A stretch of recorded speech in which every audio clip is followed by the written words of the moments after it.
श्री गुरुचरण कमलेभ्यो नमः।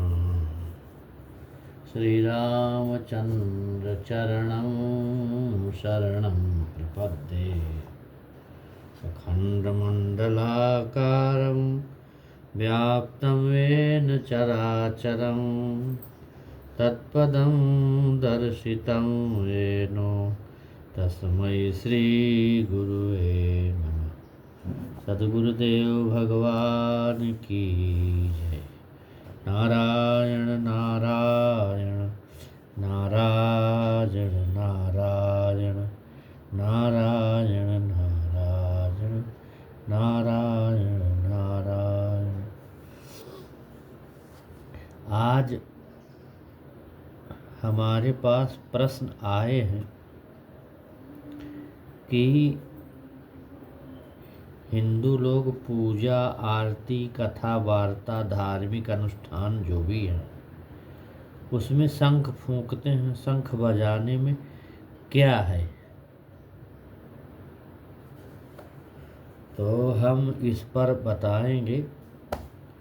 पहले तो हम ये कहते कि यह शास्त्र विधि मुत्सृज्य वर्तते काम कारतः अनसा सिद्धिमवाप्नोति व सुखम न पराम गतिम। गीता का श्लोक है, अध्याय 16 श्लोक 23वां है। कहते हैं कि जो मनुष्य शास्त्र विधि को त्याग कर अपनी इच्छा से मनमाना आचरण करता है वह न सिद्धि को प्राप्त करता है और न परम गति को और न सुख को ही प्राप्त करता है। इसलिए क्या करना चाहिए क्या न करना चाहिए, इस विधि में शास्त्र ही अंतिम प्रमाण माना गया है। अधिकारी कौन है, शास्त्र में क्या लिखा, क्या विधि है। अधिकारी का भेद बहुत होता है अनुष्ठानों में। अगर अधिकारी नहीं है, भक्त नहीं है और केवल 10-20 श्लोक याद कर लिया और उस अधिकार प्राप्त व्यक्ति नहीं है वो, तो कुछ भी फल नहीं है। ये शास्त्र का प्रमाण है। एक भक्त से कोई कार्य करे और उसके हस्ते कार्य हो, उसका प्रभाव, उसका फल, उसका परिणाम तत्काल है। और 10-20 मंत्र याद करके न कुल्ला का ज्ञान, न आचार है, न जिसके विचार है, न कुछ भी है। फॉर्मेलिटी, पैसे के लिए फॉर्मेलिटी कर दे कि चलो भाई इतना पैसा कमा लेंगे, वो अलग है। यदि उसी यज्ञ अनुष्ठान को एक अधिकारी व्यक्ति, एक भक्त व्यक्ति से, एक वैराग्यवान व्यक्ति से अगर कराया जाए तो सिद्धि, महापुरुषों संतों के मुख से सुने हम कि सिद्धि तत्काल मिलती है, फल तत्काल मिलता है। अब प्रश्न है कि शंख फूंकने, शंख बजाने में क्या है, तो मैं इसका वैज्ञानिक पक्ष भी रखूंगा। अथर्ववेद कहता कि शंखेन हत्वा रक्षांसि, और इसी को यजुर्वेद भी में आया है कि अवरसपराय शंखध्वम। यस्तु शंख ध्वनि कुर्यात् पूजा काले विशेषतः अभियुक्तः सर्व पापेन विष्णुना सह मोदते। कहते हैं कि शंख से सब राक्षसों का नाश होता है। युद्ध में शत्रुओं का हृदय दहलाने के लिए शंख फूंकने वाला व्यक्ति अपेक्षित है। शंख भी नहीं कि लोग आजकल करते हैं जिससे शंख बजता कहते ले तुम बजा दो, लो तुम बजा दो, लो तुम बजा दो। शंख बजाने का वही अधिकारी है जो अपेक्षित है शंख फूंकने वाला, जिसको शंख बजाना चाहिए, जिसको अधिकार बजाने का है, अपेक्षित व्यक्ति वही बजावे। ऐसा नहीं कि लो तुम बजा दो, लो तुम बजा दो, लो तुम बजाओ, जरा देख के बजाओ बजता है कि नहीं। इससे कोई फल नहीं। अब पूजा के समय जो व्यक्ति शंख ध्वनि करता है उसके सारे पाप नष्ट हो जाते हैं और भगवान विष्णु के साथ आनंद करता है। तो ये धार्मिक मान्यताओं के पीछे इसका एक वैज्ञानिक रहस्य भी है।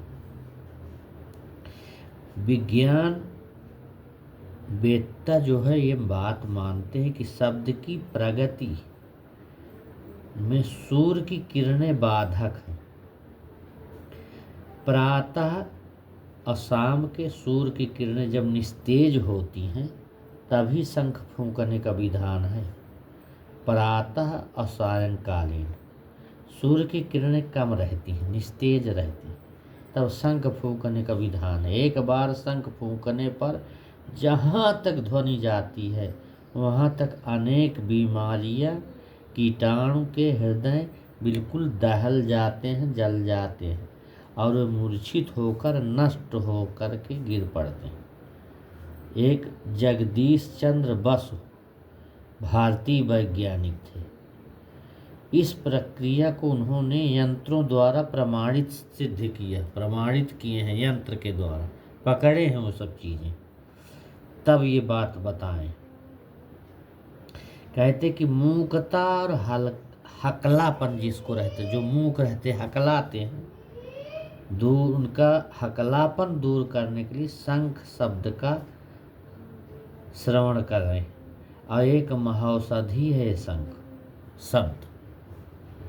और निरंतर शंख फूंकने वाले व्यक्ति को श्वास की बीमारी, दमा, फेफड़ों का रोग कभी नहीं होता। उरुक्षता बीमारी है, दमा है, कम्स है, छर्दी, प्लीहा, यकृत और इन्फ्लुएंजा नामक रोगों में शंख ध्वनि अत्यंत लाभप्रद है। कम्स, छर्दी, प्लीहा, यकृत ये सब शरीर के अंदर के नाम। इन्फ्लुएंजा नामक रोगों में शंख ध्वनि अत्यंत लाभप्रद है। नियमित शंख की ध्वनि वायुमंडल को विशुद्ध बनाने में, पर्यावरण को शुद्ध करने में कारगर होती है। अब शंख का जल अगर लोगों पर छिड़का जाता है, इसका महत्व क्या है? तो कहते हैं कि प्रायः नीराजन आरती के पश्चात शंख में जल भर कर दर्शकों पर, जो भक्त रहते उन पर छिड़का जाता है। तो ब्रह्मवैवर्त पुराण में लिखा है कि शंख में जल भरकर देव स्थान में रखें, अब पुनः उससे समस्त पूजा सामग्री का प्रक्षालन करें। और शंख में गंधक, फास्फोरस, कैल्शियम की मात्रा ज़्यादा होती है। इस पर अर्धचंद्राकार चंदन का टीका भी लगा। इसमें रखा जल सुवासित हो जाता है, महक जाता है और शंखस्थ जल के सिंचन से समस्त वस्तु सुवासित और रोग रहित हो जाती है, शुद्ध हो जाती है। एंटीसेप्टिक, रोगाणु रहित होकर शुद्ध हो जाती है। ये इसका वैज्ञानिक पक्ष है। शंखस्थ जल द्वारा स्नान, शालिग्राम शिला का चरणामृत पान करें तो प्रसूति को कभी भी मूक बालक नहीं होगा। और रुक रुक कर बोलने वा जो हकलाते नहीं व्यक्ति को शंख जल का नित्य पान करने पर आश्चर्य लाभ होता है। ये समझ लीजिए। इस प्रकार से कहते हैं कि भगवान, ऐसे प्रश्न हैं एक दो, कहते भगवान खाते हैं तो घटता क्यों नहीं? इस तरह के प्रश्न लोग करते हैं। तो लिखा है गीता में, पत्रम पुष्पम फलम तोयम यो मे भक्त्या प्रयच्छति तदहम भक्त्युत्पथत पश्नामि प्रयतात्मनः। पत्रम ज़्यादा नहीं, पत्रम थोड़ा, पुष्पम थोड़ा, फल थोड़ा, तो थोड़ा तो माने पानी, माने पत्र पुष्प फल जो भी अर्पण करता है भक्त, उस शुद्ध बुद्धि निष्काम प्रेमी भक्त का मैं अर्पण किया हुआ सगुण रूप से सब कुछ प्राप्त करता हूँ। अब इसमें ऐसा जरूरी नहीं कि 1 कुंटल दूध हो तो ही हम स्नान करा दें। ये नहीं लिखा, पत्रम पुष्पम फलम सब एक वचन है। लोग 10-10 टीन घी डाल देते हैं शंकर जी की मूर्ति पर। ज़्यादा करोगे तो ज़्यादा करोगे, बहुत ज़्यादा अतिरेक भावना क्रॉस करोगे, अतिरेक ज़्यादा कोई चीज़ करोगे तो नुकसान है, जजमान का नाश है। और कम बिल्कुल करोगे तो भी नाश है। इसलिए भावातिरेक नहीं करना चाहिए किसी चीज़ का। जो जैसे शास्त्र का विधान है, शास्त्र का विधि न टूटे, भाव की आपकी शुद्धि उत्तरोत्तर बढ़ती भी रहे। भाव की शुद्धि के लिए ये सब क्रियाएं हैं। और इतना भाव भी ना हो कि साले तुम 10 कुंटल दूध और अब पूरा अभिषेक कर दो, कहाँ जा रहा है जल, कहाँ गिरा रहे हैं दूध, कहाँ जा रहा है, ये कुछ पता नहीं है। नहीं, इतने भाव ज़्यादा करोगे तो नुकसान, अब कम से कम क्रिया में करोगे तो नुकसान। इसमें यजमान का नाश होता है। यजमान का तो कुछ पता नहीं, फिर कहते हैं फल नहीं मिलता हमको, ये नहीं मिलता हमको, वो नहीं मिला हमें, ये फल नहीं मिला हमें, ये किए तो ये नहीं हुआ। उस पर उनका चिंतन विचार नहीं होता। कर लिए जाओ, जैसा रहा होगा वैसा कर लियो, वैसा आपको फल भी तो मिलेगा। भावनावाद सिद्धांत के अनुसार शास्त्र विश्वासी भक्त तो ऐसा ही समझते हैं कि अवश्य खाते हैं, क्योंकि शास्त्रों में लिखा धन्ना जाट नाम देव विदुर सुदामा सबरी द्रौपदी रंति देव कर्मा बाई के यहाँ भोजन भगवान किए। मीरा ने भी भोग लगाया तो भगवान विष भी पी गए। भक्ति की भावना दृढ़ हो तो एक बार नहीं भगवान 1000 बार खाते। और भावना नहीं, केवल तुम बढ़िया बढ़िया सोचते हो कि आज इडली बन जाए, डोसा बन जाए, भगवान को खिला दें, हम ही हमारे पाएंगे किसी और का। अरे वो तो नमक रोटी भी गरीब का खा लेते हैं और छोड़ा के खाते हैं, हाथ से खींच के खाते हैं। तुम्हारा तो 56 व्यंजन नहीं छूते। दुर्योधन के यहाँ क्या किए, कितने व्यंजन बनाए था दुर्योधन, राजा था, लेकिन जाके विदुर के यहाँ क्या मस्ती से छिलके खाए, साग खाए। इस प्रकार से कुछ सज्जन ऐसे तर्क करते हैं बार बार। भगवान खाते हैं तो सामने रखा प्रसाद घटता क्यों नहीं। जैसे पुष्प पर बैठा भ्रमर उसके गंध से परितृप्त हो जाता, परंतु पुष्प का तौल वजन कम नहीं होता। कम होता है क्या पुष्प का वजन? तो व्यंजन की दिव्य ठीक वैसे ही भगवान वास के भूखे होते हैं। व्यंजन की दिव्य सुगंध से वे तृप्त होते हैं। इसीलिए भगवान को अर्पण किए पदार्थ तौल वजन से कम नहीं होते, बल्कि उनका सूक्ष्मांश भूतरस भगवान आस्वादित होने के कारण बढ़ जाता है। इसलिए घट में भरपेट खाए हुए पदार्थ में भक्तों को उतना रस नहीं मिलता जितना टका भर मंदिर के साधारण प्रसाद में प्राप्त होता। भगवान के लोग